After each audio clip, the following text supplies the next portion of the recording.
जिन लोगों को हम मारपीट के लिए और थानों पर हमले के लिए इस्तेमाल कर रहे हैं, कुछ सियासी रहनुमाओं पर हमले के लिए जिनको हमने इस्तेमाल किया है, अगर उन लोगों को आज पाकिस्तान क्रिकेट टीम की तरफ से खेलने के लिए भेज दिया जाता है तो वो थोड़ी बहुत मारपीट वहां पे भी कर लेते। मैं ये बात करना नहीं चाह रहा था, लेकिन इतना मजबूर कर देते हैं ये पाकिस्तान क्रिकेट टीम के जो प्लेयर्स हैं कि इनको कुछ ना कुछ इस तरह का कहा जाए तो शायद दिल की भड़ास निकल आए। लोग तो बड़ा कुछ कह रहे हैं, मैं इतना नहीं कह सकता, लेकिन सिर्फ इतना जरूर कहूंगा और एक एक प्लेयर की परफॉर्मेंस के बारे में जरूर आगाह करूंगा आप लोगों को, क्योंकि मुझे पता है आज आप लोग भी मुझसे ज्यादा गुस्से में भरे हुए हैं और आप लोगों को जितना गुस्सा आया हुआ है मैं उसमें थोड़ी सी एडिशन करता चलूं, मैं उसमें थोड़ी सी मजीद मिर्चें लगाता चलूं और मैं आप लोगों को फिर एक मतलब याद दिलाता चलूं कि कौन कौन सा प्लेयर है जो इस वक्त टीम पे बोझ बना हुआ है। आज के मैच की सिर्फ बात कर लेते हैं। ना मेरा कोई चचा बोर्ड ऑफ डायरेक्टर्स में मौजूद है पीसीबी में, ना मेरा कोई ससुर साबका कैप्टन रह चुका हुआ है, ना ही मेरा कोई ससुर कि तबलीगी जमात से उसका ताल्लुक है कि वो मुझे टीम में एंटर करवा देगा, और ना ही मेरा कोई अजीज़, मेरा कोई जानने वाला किसी ऐसी पोजीशन पर है कि जब मैं रिटायरमेंट वापस लूंगा तो वो मुझे कहेगा कि तुम रिटायरमेंट वापस ले लो, मैं तुम्हें टीम में एडजस्ट करवा दूंगा। इस तरह के प्लेयर्स को जब आप इकट्ठा करते हैं तो इसको कहते हैं चूचू का मुरब्बा, और ये जो चूचू का मुरब्बा बना है उसने आज वही परफॉर्मेंस दिखाई है जो उनसे एक्सपेक्ट की जा रही थी। मैंने तो अपने आप को कूल एंड काम रखा हुआ है, लेकिन जो मेरे अलावा बाहर जो लोग हैं, पाकिस्तान का जो इस वक्त क्राउड है, अगर ये टीम, ये 11 के 11 प्लेयर्स ये अगर उनके सामने आ जाएं तो इनको ना सिर्फ अंडे पड़ेंगे बल्कि टमाटर के साथ साथ आजकल फलों का बड़ा ज़बरदस्त सीजन चल रहा है, आलू बुखारे, खुबानियाँ, और इनको दवाने मारे जाएंगे, इनके सरों पे फेंके जाएंगे दवाने, और इनको खरबूजे मार मार के लोग इनको ज़ख्मी कर देंगे जो इन लोगों ने आज अवाम का दिल ज़ख्मी किया है। इतनी घटिया, इतनी बिलो लेवल क्रिकेट इन्होंने खेली है कि गली मोहल्ले की क्रिकेट भी इससे अच्छी हम लोग खेल लेते हैं, जो कि इनसे नहीं खेली गई है। और ये ऐसे लोग हैं कि अगर आप इनसे कभी कहेंगे कि यार आपने ये टीम आपने गलत सेलेक्ट की है या आपने गलत परफॉर्मेंस दिखाई है, तो ये जस्टिफिकेशन देंगे, ये अपनी गलती नहीं मानेंगे। आगाज कर लेते हैं जी। मैं आपके आज की टीम की जो हाईलाइट्स हैं इनको थोड़ा सा आगाह करता चलूं, दोबारा से आपको इन्फॉर्म करता चलूं कि इस मैच में अहम किरदार किसने अदा किया है।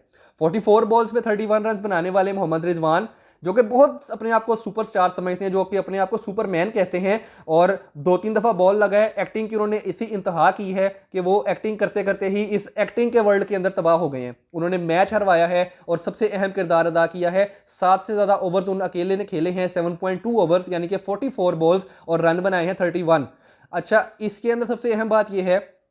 कि जो इंडिया के सबसे बेस्ट बॉलर है, बल्कि दुनिया के सबसे बेस्ट बॉलर है जसप्रीत बुमराह, जो कि बॉल आज रिवर्स स्विंग भी कर रहा था, वो दोनों तरफ स्विंग कर रहा था, बड़े अच्छे लाइन से बॉल कर रहा था, ये उसको छक्का मारने के लिए गया है और आउट हुआ है। इसको बाकी जो बॉलर्स थे उनमें कोई ऐसा बॉलर नजर नहीं आया कि जिसको अटैक किया जा सके, जो कि वीक बॉलर हो उसके ऊपर हम ट्राई कर सके हिट करने की, लेकिन इसने टारगेट किसको किया? जसप्रीत बुमराह को, जो कि आज हमारा प्लेयर ऑफ द मैच है। एक नंबर 2, इसके बाद आते हैं जी फ़खर ज़मान साहब। फ़खर ज़मान साहब ऐसे बैट्समैन हैं कि हम घर बैठे देखने वाले शायकीन को ये पता है कि फ़खर ज़मान जिस वक्त बैटिंग पे आया है तो रोहित शर्मा ने फ़ौरन से अपने लेफ्ट आर्म स्पिनर्स को हटा लिया है बॉलिंग से, और वो फास्ट बॉलर को स्पेशली फ़खर के लिए लेकर आए हैं। लेकिन हम क्योंकि पठान है, हमारा दिमाग यहाँ से खाली है, हमारे यहाँ पे भूसा भरा हुआ है, तो हमने कहा हमने इस फास्ट बॉलर को ही आगे बढ़ के छक्का मारना है। अगर हम एक ओवर रोक लेंगे ना तो हमारे पाँव के नीचे से छाले निकल आएंगे, हमें कांटे चुभने शुरू हो जाएंगे अगर हम 1-2 बॉलें रोक लेंगे। ऐसे जाहिल लोग इकट्ठे किए हुए हैं कि एक से बढ़कर एक जाहिल इनमें मौजूद है कि उसने 1 या 2 ओवर का ब्रेक लेने की कोशिश नहीं की। उसको ये पता था कि अगर ये फास्ट बॉलर्स पे डिपेंड करेंगे तब भी इनको 2-3 ओवर्स चाहिए स्पिनर के, तो मैं उन 3 ओवर्स के अंदर मैच निकाल लूंगा, तो मैं 2 ओवर वेट कर लूँ। लेकिन नहीं, मुझे बहुत ज़्यादा मुझे बैटिंग आई हुई थी और मुझे बहुत ज़्यादा छक्के बड़ी ज़ोर ज़ोर से आ रहे थे, जो कि मैंने ज़रूर मारने थे और उसी को मारने थे, फास्ट बॉलर को, स्पिनर का वेट नहीं करना था। इसके बाद हमारे अजीमुशान बैट्समैन, एक जख्मी घोड़ा जिसको एक और जख्मी की जगह पे शामिल किया गया है, एक बोझ रखा हुआ है धरती पे 130 किलो का, उस 130-140 किलो के बोझ को आज बाहर बिठाया गया और उसकी जगह पे एक और जख्मी घोड़ा खिला लिया गया जो लंगड़ा है। वो ऐसा लंगड़ा है, वो ऐसा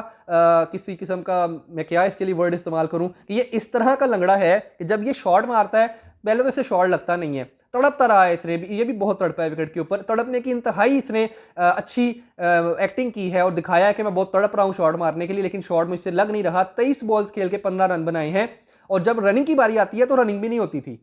इतना ताकतवर प्लेयर है और इतना शानदार प्लेयर है कि रिटायरमेंट वापस ऐसे ली थी कि जैसे सलाहुद्दीन अयूबी का पोता है, और ये ऐसे रिकॉर्ड कायम करेगा कि जैसे इसने आज से पहले कभी कोई मैच हरवाया ही नहीं है।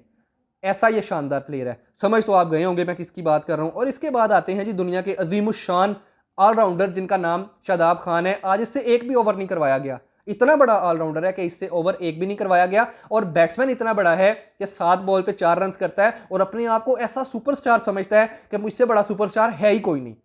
और भाई जान छोड़ दें टीम की, आप लोगों ने मुल्क भी तबाह करना है, आप लोगों ने टीम भी तबाह कर दी है। एक ही एंटरटेनमेंट है पूरी पाकिस्तान की अवाम के पास, वो क्रिकेट थी, और उससे भी आप लोग हमारा दिल खराब कर रहे हैं। आप यूएसए से मैच हार जाते हैं तो आपको लोग कहते हैं कि यार अब बस कर दें, लेकिन जब आप इंडिया से 119 स्कोर करके चेज नहीं कर पाते, दुख इंडिया से हारने का नहीं है, लेकिन 119 स्कोर चेज ना कर पाने का दुख है कि आपने सुपरस्टार भर्ती की है और आपसे 120 स्कोर नहीं चेज होता।